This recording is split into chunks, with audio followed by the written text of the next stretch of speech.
Hello, and welcome to a History of Egypt podcast mini-episode. Songs of Praise takes a look at music, singing, and instruments in the world of ancient Egyptian life.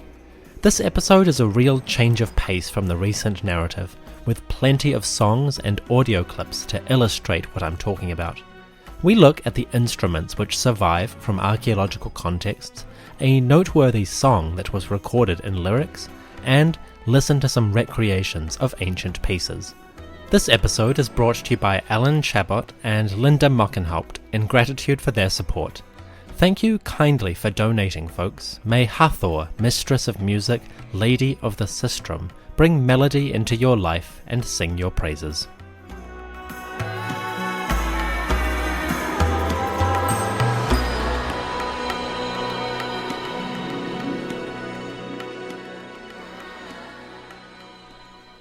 Before the modern era, there were 5 ways to make music. You could clap, sing, beat a drum, pluck a string, or blow through a pipe. From that simple set, orchestras were built and the great pieces composed. 1,000 times 1,000 instruments have been invented and refined, uncountable rhythms and melodies brought from the mind into the world. Music is the thrumming heartbeat of human work, of socializing and entertainment. In ancient Egypt, music was an ever-present aspect of life. Whether it was a party, a meal, a private recital, a funeral, a festival, or a temple ritual, music and singing were frequent elements of any event. We have an abundance of records detailing when, how, and why music was played. We even know the lyrics to some of the more prestigious or popular songs. Unfortunately, we simultaneously know a lot about Egyptian music and also very little.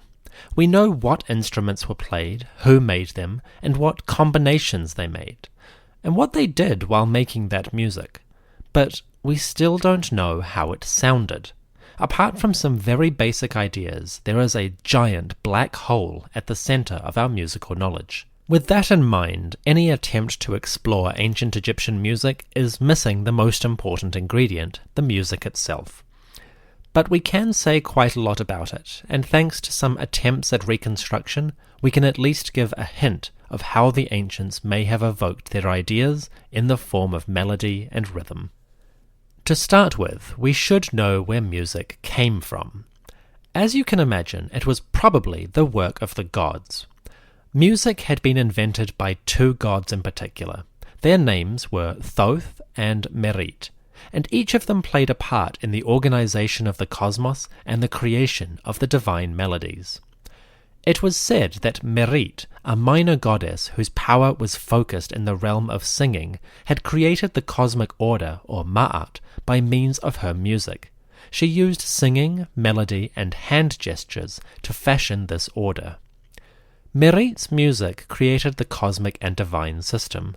Quite a nice way to start a universe. After that, the great god Thoth came into the picture. Thoth looked upon Merit's music and saw that it was good. We are told by a Greek writer that Thoth sought to enhance the order which Merit had created. To do this, the great god, quote, observed the orderly arrangement of the stars and the harmony of the musical sounds and their nature. Then he made a lyre and gave it 3 strings, 1 string for each of the 3 seasons of the year. The high string was from the summer, the low from the winter, and the medium from the spring. End quote. Thoth took his instrument, a 3-stringed lyre, and created the 3 seasons of the Egyptian year. So the harvest in summer, the flood in winter, and the planting in spring were also established by the mechanism of music. Putting the work of Thoth and Merit together, we can say that divine music was at the heart of life's pattern, its rhythm, if you will. Now these stories of Thoth and Merit were created or recorded well after the Pharaonic era.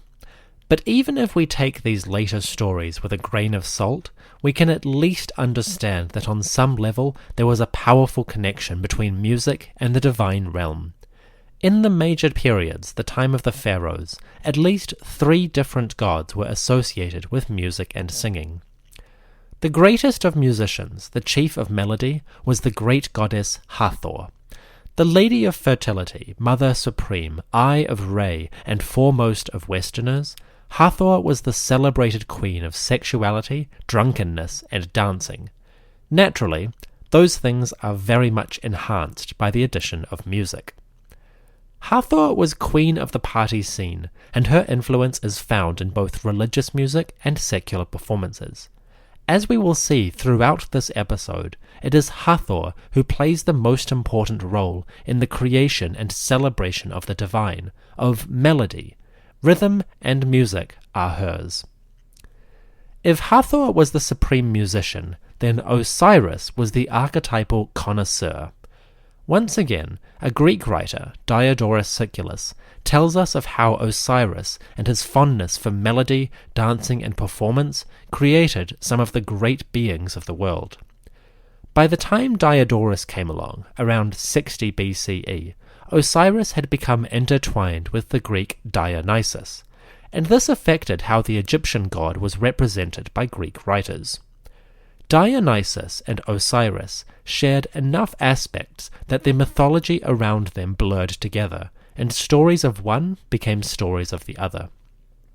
With that in mind, Diodorus recounts how Osiris kept an entourage of musicians and performers, and how his travels throughout the world led to the creation of music as we know it. Diodorus tells us, quote, "While Osiris was in Ethiopia, the Satyr people were brought to him, who, they say, have hair upon their loins. The satyrs were taken along on campaign because they were proficient in dancing and singing and every kind of relaxation and pastime.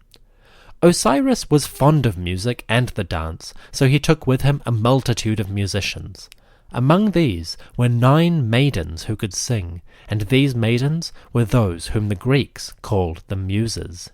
End quote.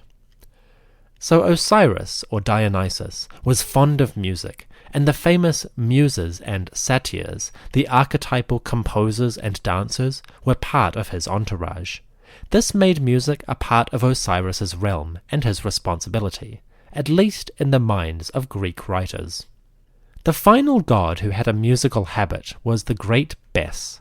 Bes, master of home life and protector of children, often appears in art associated with music. In particular, Bes appears in reliefs of the Ptolemaic or Greek period, and here he is often associated with melody. Worshippers play tambourines and harps in his honor, and sometimes the god himself gets in on the fun. In his characteristically impish form, Bes can be seen playing lyres and dancing. In this respect, he is a lot like the Greek satyrs, and more than one scholar has suggested that the satyrs may have been influenced by the Egyptian Bes. If that's true, it would be another link between the traditions of Egypt and those of Dionysus, or Osiris. So Bes was part of the larger musical group, the god musicians who revelled in song, melody, and dance. These musical gods are a select pantheon, to which, I say, we can add a few mortal figures. Among the beings who might have ascended to musical godhood, I would include names like Miles Davis, Michael Jackson, Boccherini, and Noodle of the band Gorillaz. These great figures, mostly dead, are surely enjoying the patronage of Osiris and being lauded for their skills throughout eternity. The great gods of music, Hathor, Merit, Thoth, Osiris, and Bes, are powerful figures in the pantheon, and their influence was felt in every corner of the land. Whether it was dancing and singing, or the playing of instruments for pleasure, these musician deities were a potent force in the pantheon. In life, music was an equally powerful force. Let's take a look at how that music was made, specifically the instruments which have survived, and what they tell us about the ancient songs. I mentioned earlier how music can be made in 5 ways: clapping, singing, drumming, plucking strings, and blowing through pipes. Clapping and singing are natural to the human form, but drumming, plucking, and blowing, these require tools. Fortunately, a range of instruments survive in the archaeological record, and we are able to look at the flutes, harps, trumpets, and rattles of the ancient Egyptian players. Let's start with the flute. Ancient Egyptian flutes came in two varieties. One was a long pipe blown at one end, just like a modern flute. The other was a short pipe played in pairs. We call this latter one the double reed, and it may have sounded a bit like the modern oboe. The oboe tends to appear in religious contexts, where a priestess would play the instrument while a priest made offerings to the gods. It's possible that the oboe was meant to replace a human singer. The priest needed to concentrate on their words, so they couldn't have someone singing in the background. Or perhaps the oboe player was there to offer some melody and song in a sacred space, allowing music to sound without interrupting the ritual. Egyptian flutes were generally made of reeds, specifically cane reeds called Arundodonax. This plant, often called bamboo, is the go-to plant for musical instruments. It is a manageable size, about 1 to 4 centimeters wide, and is extremely common in the Nile Valley. Technically, Arundodonax is a weed, so the cane is abundant and easily accessed. On top of all that, it's durable. This excellent combination made cane reeds the standard material for Egyptian flute instruments. We're not exactly sure how the ancient flute sounded. Only a few examples survive, and they haven't been tested. But we do have a direct descendant, a form of flute that is called the ney. The ney flute is the instrument of modern Egypt, and it is played by many musicians working within the Arabic tradition. Here is an example of the ney played outside during the early morning hours. Perhaps an ancient flute sounded something like this.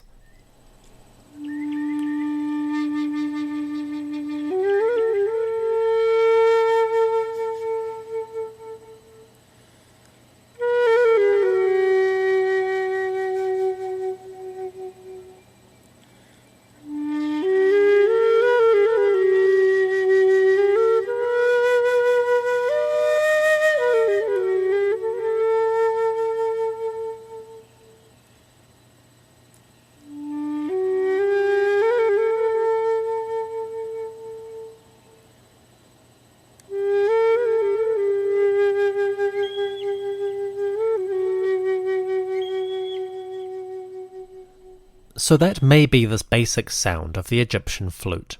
The melody is hypothetical, but that breathy, shimmering wind is as close as we can readily get to the ancient sound. The modern ney flute is a lovely instrument, and it is descended from the ancient piece. We will hear this flute again in a few moments. The flute appears in many musical scenes. The flautists are both male and female, although they play in segregated groups, almost never mixed gender. The flautists have a very distinctive style depending on the period. In the Old Kingdom, we see male flautists playing long reeds held to their mouth like the modern flute. They rest on their knees, holding the flute across the body, and they play alongside their colleagues. In the New Kingdom, we see female players holding shorter flutes, but 2 at a time, 1 in each hand. Obviously, having 2 melodies at once would be a bit tricky, so it's possible that the usual method was to play a sort of drone on one flute and the higher melody on the other. Kind of like a bagpipe today. You have that low note underneath everything, and then the more complex stuff goes on top. This is just a theory, but it would be a more straightforward way than trying to do 2 performances at once. Anyway, the flautists usually appear alongside other musicians who keep time by clapping or add more complexity with lyres or harps. A lovely, simple piece from the Old Kingdom shows a male flautist seated holding a long flute, while behind him a man claps along. In another scene, we have a flautist, a clapper, and a harpist, all playing together in a trio. Again, these Old Kingdom musicians are all male, and it's possible that the professions were originally gender exclusive. This is hard to say, but the art scenes certainly seem to indicate some degree of segregation. Now, one thing we don't see very often is the flautists playing alongside any drums. Drums are relatively rare in the domestic or religious scenes. They tend to appear with the military more often. Flutes, meanwhile, seem to be for more intimate settings, banquets, recreation, and temple worship. More often, flutes are accompanied by clapping than by drums, at least as far as the artwork suggests. That being said, a bit of soft drumming with light fingers can go very well with the modern ney flute. We'll hear a performance of that sound now to get a sense of how this may occasionally have been performed in the past.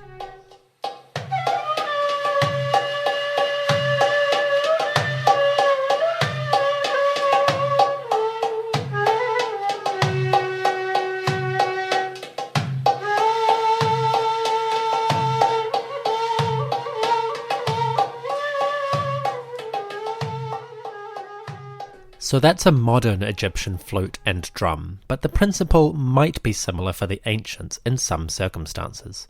Light drumming or clapping to give the flute some structure. The melody takes centre stage, and a wonderful sound is produced. The flautists are usually depicted in social settings rather than big public affairs. Perhaps the flute was too quiet for large processions. After all, in a parade, the drums and trumpets would drown out most of the softer sounds. So when we see flutes, we see them in social gatherings, banquet halls, that kind of thing. Alongside them is the harp. Harps, or bennet, were common from the Old Kingdom all the way to the Ptolemaic era. More than 2,500 years of musicianship developed with this instrument. The harp, perhaps, is the quintessential elite instrument, expensive to make, difficult to learn, and prestigious in composition. We know an awful lot about the bennet harp, and have many surviving examples. The problem is, we still have no idea how it sounded. The bennet harp was made of wood, curved in a shallow bow. At the bottom, which rested on the ground or the lap, a large bowl shape was covered with a thin membrane to create a hollow space. This resonating chamber gave much of the sound from the harp. The rest of the instrument was wood, like sycamore, and it could range from 50 centimeters long to as tall as a seated person. They were decorated with images of gods, animals, or kings, and were often painted as well. These were prestigious instruments, expensive and rare. The Egyptian harp had between 4 and 9 strings. This would have given it a reasonable range of notes, but we have no idea how those strings were tuned. The strings on the surviving instruments have long since decayed, and figuring out the tightness of the tuning screws is guesswork at best. In theory, the harp could have been tuned to a variety of pitches for different settings, but we just have no idea what was used when. Reconstructing the harp is simple enough in outline, but getting the sound is still completely hypothetical. With that ambiguity in mind, some musicians have made efforts to revive these instruments, and we can now hear a sample of this work on a reconstructed harp. Once again, the melody and scale is hypothetical, but here is a wonderful evocation of those ancient sounds.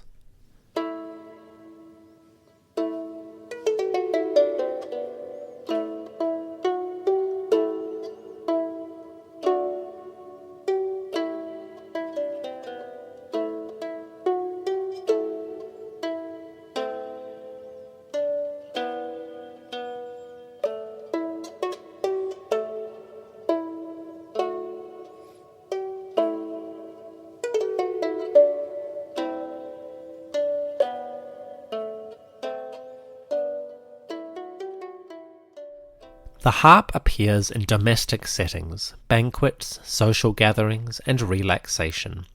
The harpist often shows up along with the flautist and the clapper, and they may have worked together as a kind of trio. These pleasurable entertainments are common in the tomb paintings.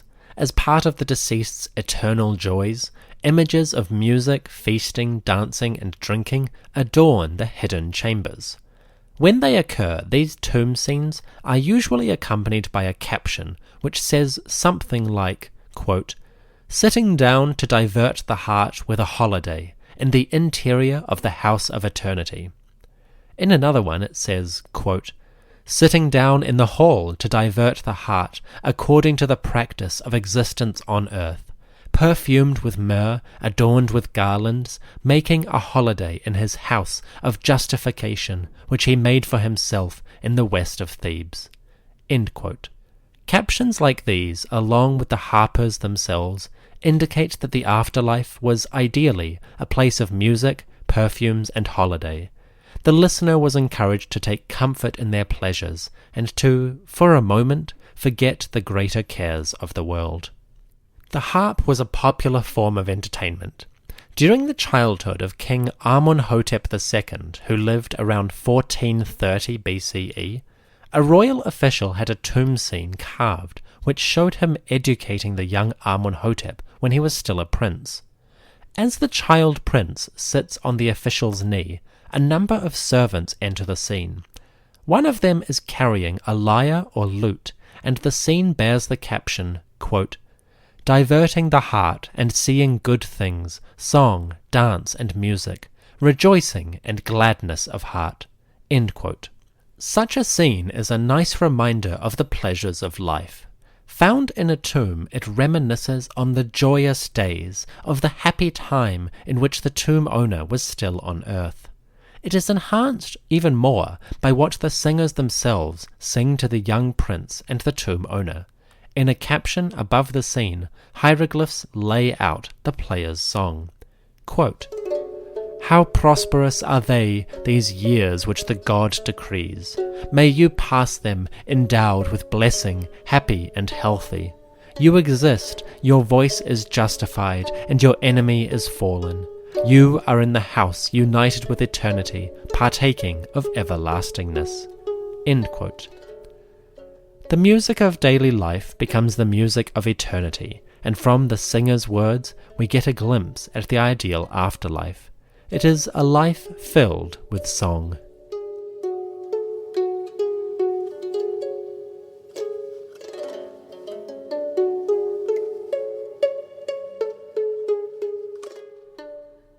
The harp and the flute, together with clapping, were the quintessential sound of ancient musical performances. At least, that was the case in social and domestic settings. But when you get to the public realm, things change quite a bit.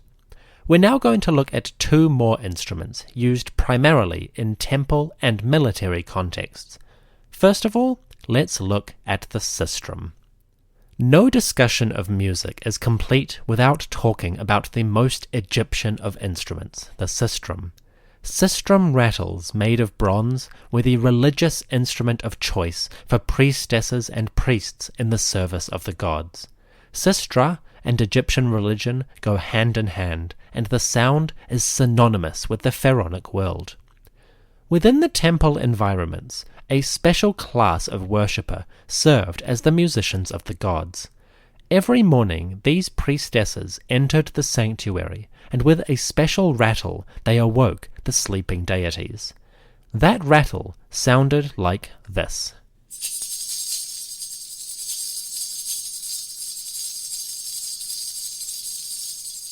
That shimmering sheshe sound is the sistrum. The word sistrum is Greek. The Egyptians' name for this instrument is sesheshet. As you can guess, that name is an onomatopoeia. It is pronounced how it sounds. Made of bronze and usually decorated with an image of Hathor, the sesheshet sistrum was the preeminent instrument of temple liturgy. There were actually two types of sistrum in Egypt. They were essentially the same, except for different decorations and names. The sesheshet sistrum was shaped like a Hathor head, topped with a sort of gate or doorway. That gate, or naos, was the head of the sistrum, and metal poles stuck through it, which held the rattling pieces of bronze. The second type of sistrum is called the secem, and this is the sistrum that you probably imagine. It has a handle, a Hathor head, and then a tall curved archway with bands of metal in between. If you glance at the secem sistrum casually, you might mistake it for an Ankh symbol. The secem, or powerful sistrum, made the same sound as the Statuette, and the two often appear together, one in each hand. We're not sure why there are two types, or what the exact significance is. If I had to guess, I might suggest that they had something to do with the two facets or aspects of Hathor. On the one hand, the Statuette might have appealed to the goddess in her temple where she was at peace. The secem, on the other hand, might have appealed to Hathor's alternate personality, Sekhmet, the powerful lady. It's just an idea, a guess really, but the name Sechem does make me think of Sekhmet, and if there was ever a goddess who needed placating with the soothing sound of a rattle, it might be that goddess. The sistrum was exclusively religious. We never see it in domestic settings, only in the temple or funerary rites. It is used by priests and priestesses, and in its sacred jingle, the sistrum provided the foundation of chanting, song, and invocation. Once again, modern musicians have made attempts to reconstruct the sound, and the following piece is an attempt to evoke the ancient ritual through a reconstructed Egyptian liturgy. The words are Egyptian, accompanied by the rattle of sistra.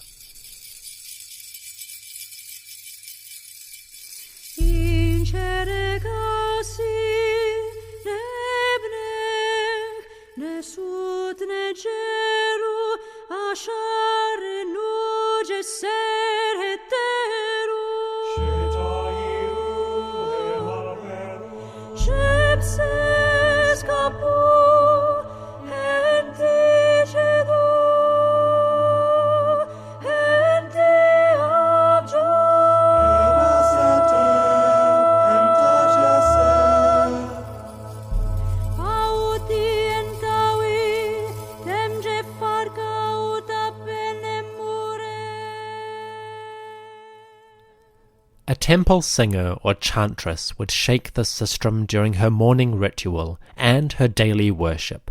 The sistrum was metal, and a set of short poles held metal coins or clappers, a bit like castanets that would rattle when shook. That's what made that she, and this sound was thought to awaken the divinities and alert them to human worship. As you can imagine, the sistrum was an essential part of the priest and priestess's job. The sistrum is an emblem of Hathor. It bears her image, and music more generally was associated with her. The singers themselves evoked the goddess in song, and a good example of this comes from around 2000 BCE, when a singer performed a short ditty for the great goddess. Quote, "My body says and my lips repeat, holy music for Hathor, music 1,000,000 times. Because you love music, 1,000,000 times music for you." End quote. The music for Hathor was sung by harp, by flute, and by sistrum. The sound of voices giving praise to the goddess must have been pleasing to her heart. Surely it was a great way to invoke her benevolence, or to placate her anger. Hathor, the Lady of Music, was the preeminent deity. Offering gods to her glory was part and parcel of the musical norm. The sistrum, as I said, is purely a ceremonial instrument. We only see it in religious contexts and never in private performances. This is probably intentional. Sacred sounds are just that, sacred, and you don't want to profane the divine ambience by removing it from its primary context. In other words, the sistrum and worship cannot be separated.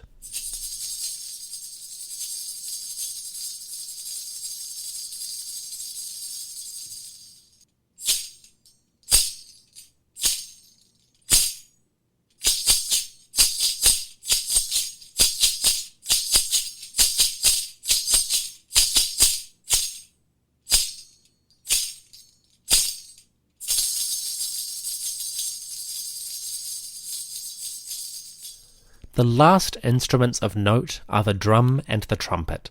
These were instruments played by men exclusively, and they mainly appear in the context of military processions.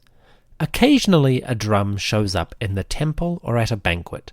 The trumpet, though, is only played by soldiers. Part of that is probably the noise. Trumpets are shrill, drums are booming, and while they complement each other quite nicely, they might overshadow other instruments. So the trumpet and drum seem to have been kept mainly in the military sphere, where their bombastic tones and rhythms could excite the soldiers and get the blood pumping ready for action. We don't know much about drummers, but we do know that they practiced hard. Around 1560 BCE, during the 17th dynasty, a man named Mhab, or In Celebration, became a military drummer in the army of King Kamose. Mhab was a practitioner of the barrel-shaped drum, which was called a kemkem. Kemkem, another of those nice onomatopoeic names, were made of wooden boards glued and laced together into a barrel shape, rounded and excellently acoustic. Kemkem were played by hand, not with sticks, and from the biography of the drummer Mhab, we can get a sense of how much work went into being an ancient military performer. Mhab tells us of his life, quote, "I was one who served his lord on his journeys, who was not cowardly over any command his lord gave. I filled my 2 hands with my agile strength. I competed with a rival in drumming, and said, I, Mhab, shall compete with him in long pieces. I defeated him with my fingers, making 7,000 measures on the drum. Then I spent 3 years striking the drums every single day." End quote. Mhab proved his skills as a drummer by outlasting his rival in performance. 7,000 measures of drumming, we're not sure how many beats that is, cinched for Mhab the position of military drummer in King Kamose's army. From there, Mhab was the drummer on campaign, and for 3 years he played every day to inspire and order the soldiers in their tasks. A tale like Mhab's gives us a tiny glimpse of the ancient military drummer. They worked hard, practicing and performing regularly, to hone their skills and establish a degree of stamina that you would be hard-pressed to find today. From this little story, we get a wonderful sense of an ancient drummer's life.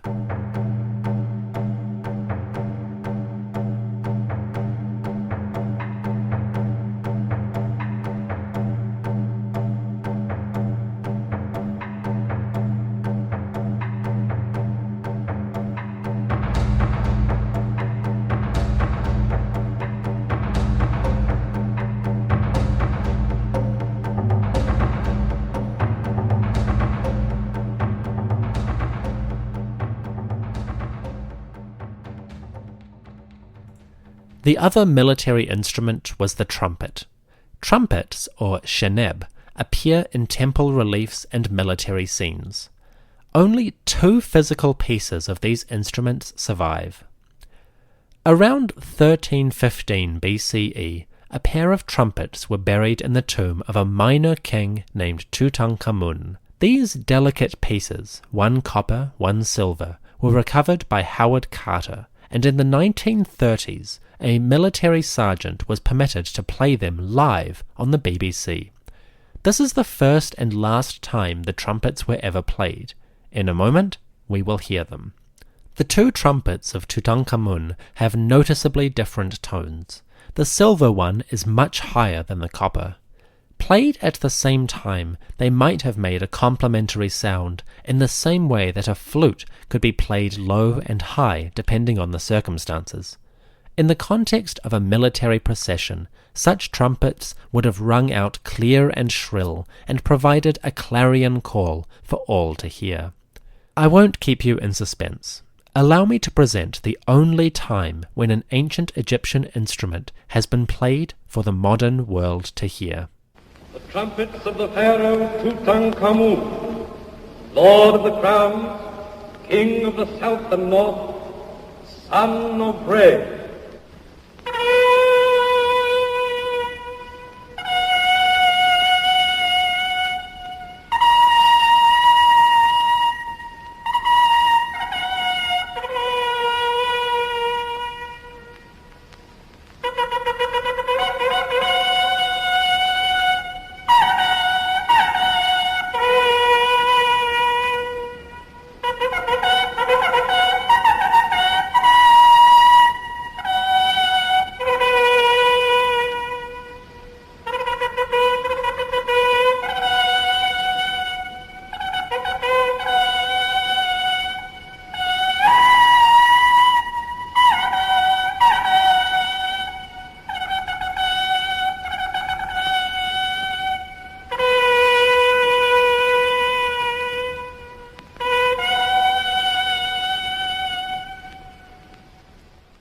That was the silver trumpet of King Tutankhamun.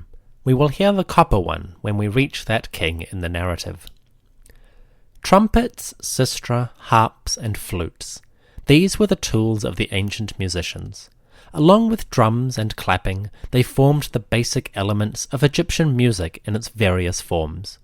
Whether it was the military parade, the temple ritual, or the domestic recital, music came in different forms and had different purposes. But in every major sphere of life, music was part of the daily rhythm. There is another instrument, of course, one which every human possesses to some degree. I'm talking about the voice. Singers were found in every sphere of Egyptian life, from the chantresses in the temple to the chorus of warriors on the march and the soloist or trio performing at a party. Traces of these professionals and their work survives today, and in the next part we're going to meet the singers of Egyptian songs.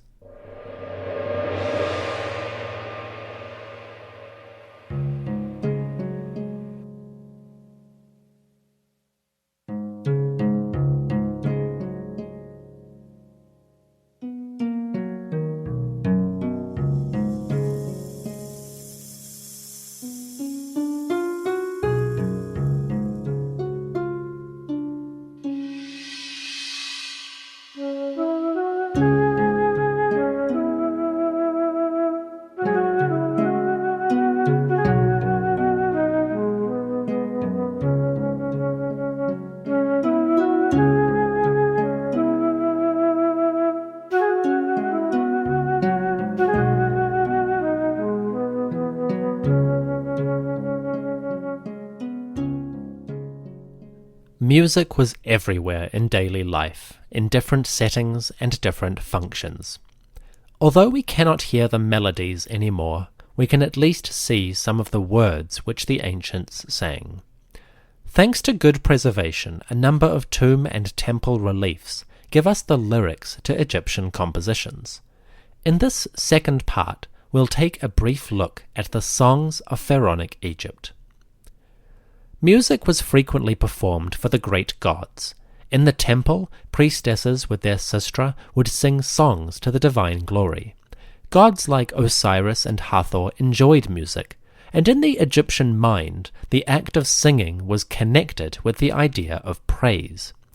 We know this is the case because the word for praise and the word for song are the same. To praise is hesi. To sing is also hesi. So the words are cognate, and there is probably a conceptual link, with praise or singing emerging from the same root. If that sounds strange at all, just remember, if you want to applaud someone today, you might sing their praises. So the words for praise and song are written as hesi. From that root, we also get the word for male and female singers, which are hesu and hesit, respectively. Curiously, there are no words for the musicians themselves, no word for harpist or flautist or drummer. They describe the act of playing music, such as playing a harp, but no separate word for the actual musician. It's curious, but there it is. The temple singers would sing the praises of gods, rattling their sesheshet and sekem sistra as they did so. The rattling metal echoed in the cavernous halls and darkened sanctuaries, and the chantresses called glories to the great gods. One particularly good example is a song of praise for Hathor, again emphasizing that goddess's importance to music as an art. Although the melody of this song is lost, the lyrics survive today, and they go like this, quote, "Come, make jubilation for the gold, Hathor, and good pleasure for the lady of the two lands, that she may cause the pharaoh Neb-Ma'at-Re given life to be enduring. Come, arise, come, that I may make for you jubilation at twilight and music in the evening.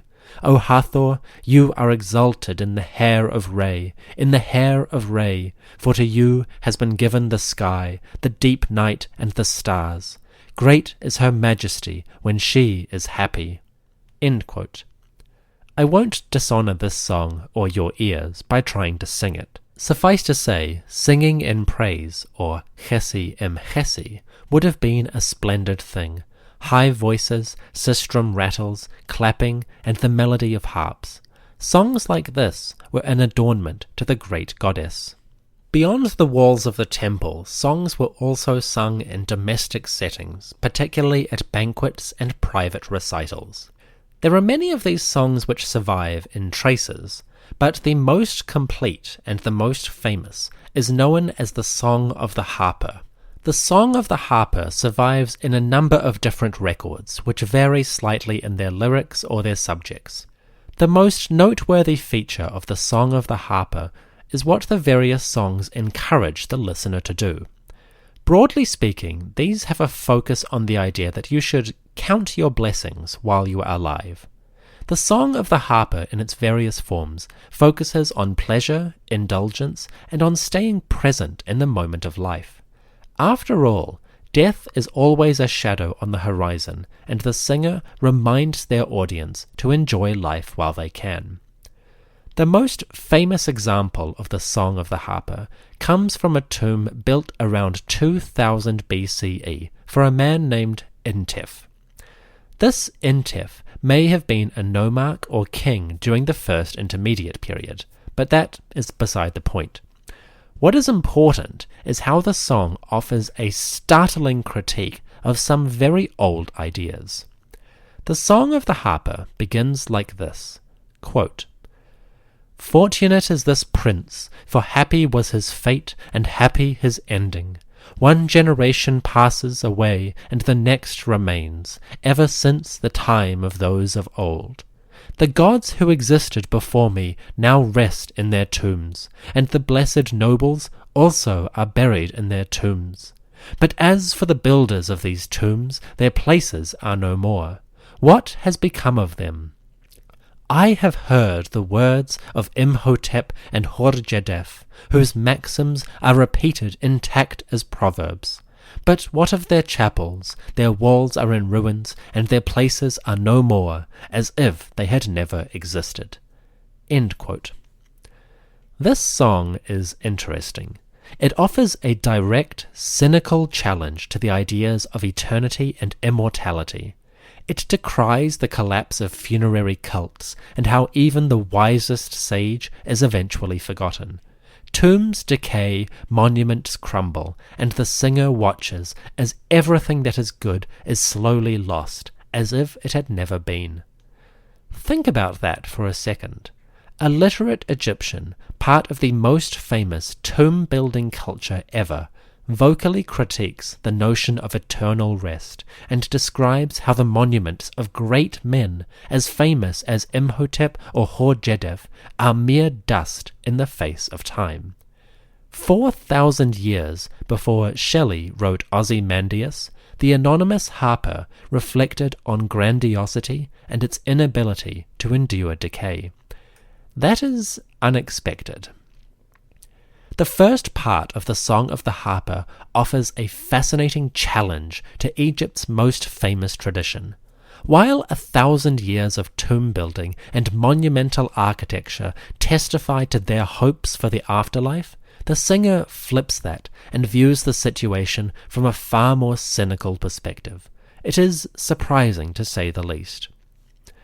The harpist's motivation is easy to unpack once we go a little further into the song. The musician is brought to this point by reflecting on the nature of life and its end, of how mortality robs us of all experience, and the veil of death remains, despite our efforts, totally impenetrable. Confronted with this barrier, the singer reflects, quote, "There is no one who returns from beyond, that he may tell of their state, that he may tell of their lot, that he may set our hearts at ease, until we make our journey to the place where they have gone." End quote. These criticisms are really incongruous, considering that they're written in a tomb. Also ironic, because this is the most famous song to survive from Egyptian culture. Whoever this anonymous harpist was, they achieved a degree of immortality few songwriters can hope for. So there's sort of a contradiction going on here from our perspective. Even as we unpack the cynical lyrics, we are proving their core message wrong. Before we think it's all doom and gloom, that cynical introduction soon gives way to the real message of this song. After noting that the old sages like Imhotep and Horjadef are gone, the singer reflects on death more generally, and also what that shadow of mortality teaches us for the here and now. Quote, "Rejoice your heart, absence of care is good for you. Follow your heart as long as you live. Let your pleasures increase, and let not your heart grow weary. Follow your heart and your happiness. Conduct your affairs on earth as your heart dictates. For that day of mourning will surely come for you. The weary-hearted does not hear their lamentations, and their weeping does not rescue a man's heart from the grave." End quote. We should imagine this song being played to an audience, either a gathering or the master by himself. These kind of melancholic words are not what you'd call a stadium anthem, unless it's the end of Bohemian Rhapsody. But they are perfectly at home in an environment of contemplation, relaxation, and consumption. The singer's words are possibly meant to underscore the general levity of a party, to put a layer of melancholy at the bottom so that the audience can remember to make each moment count. Like the drone of one reed on the flute, the harpist's song is the foundation for the party, a touch of somber reflection so that you appreciate the pleasures more. That's my interpretation of it anyway. There's been considerable debate about where this song was played and what its purpose exactly was. For early Egyptologists in the 1800s, there was nothing like this in secular literature, and they assumed that the Song of the Harper was something played at a funeral or in a tomb chapel. In this interpretation, the song is a lament for mortality and an exhortation to enjoy life once you leave the sacred space and return to the world of the living. This interpretation has fallen away a bit, and the Harper songs are now recognized as a more wide-reaching corpus that could be adapted to different situations for different audiences. Out of the dozen or so examples which survive of the song, they all share a common thread, and that thread can be summarized as follows. Quote, "Enjoy pleasant times, and do not weary thereof. Behold, it is not given to any man to take his belongings with him. Behold, there is no one departed who will return again." End quote. The songs of the Harper have been called eat, drink, and be merry songs, and the idea isn't too far off the mark. Mortality is normally a mere shadow in the mind's eye, carefully avoided. The singer of this song brings it to the forefront, confronts you with it, and he combines that confrontation with the true message. If life is short, it must be treasured. You can't take anything with you, and you won't return. So enjoy it now, and long may your pleasures on this earth endure.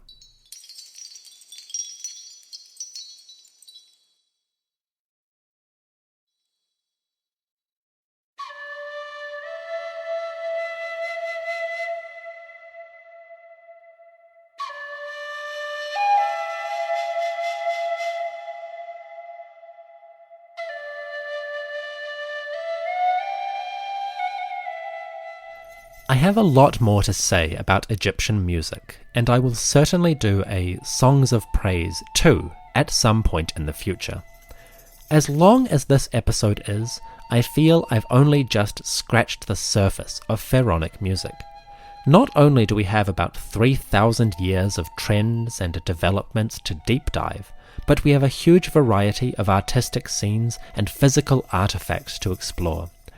I've left out some really important parts, not least the evidence for how orchestras and bands performed, and the traces of songs that were sung by the ordinary folk, by workers out in the field. Those two topics, performance and folk song, deserve some more special research and investigation. I feel I need to learn more. So I will return to this topic in a mini-episode in the months to come. Now that we've looked at ancient instruments and songs, I wanted to get a sense of how a musician in the modern era might go about reconstructing or evoking the soundscape of ancient Egypt. In the next mini-episode, I conduct an interview with Mr. Geoffrey Goodman, a composer who has done a number of works evoking the soundscape of ancient Egypt and used ideas from their myths and their history to give a wonderful sense of place and song. This was the first interview I've ever done, and it was quite an interesting experience. Speaking with Geoffrey, I feel I gained a great understanding of how music works in its more theoretical underpinnings, and what a composer has to do when they are approaching a topic as distant in the past as ancient Egyptian sounds. That episode is releasing right about now.